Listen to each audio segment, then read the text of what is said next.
In Veneto una persona su 5 si dedica al volontariato, ben 4.000 le associazioni distribuite nella nostra regione, tra queste l'Auser, presente a livello nazionale in tutte e 7 le province venete. Si dedica anche alla cura delle persone con grande vulnerabilità, tra cui le persone anziane. La pandemia ha accentuato e mostrato le loro nuove fragilità che vanno oltre la protezione dal virus grazie al vaccino. Ora, spiega la Presidente, fondamentale è anche il supporto psicologico dal Covid. La cosa più importante oggi come ieri vuol dire prima del virus, resta sempre la relazione diretta, l'affetto di qualcuno che ti abbraccia, che sta insieme a te.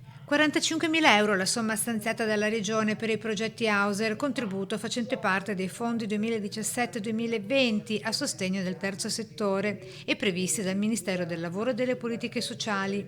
Fondi che vanno ad inserirsi nella cosiddetta settimana dei nonni, la prossima, con attività di gite, relazione e formazione continua, con lezioni di digitalizzazione sull'uso di smartphone, invio messaggi, foto e come fare una videochiamata, ad esempio.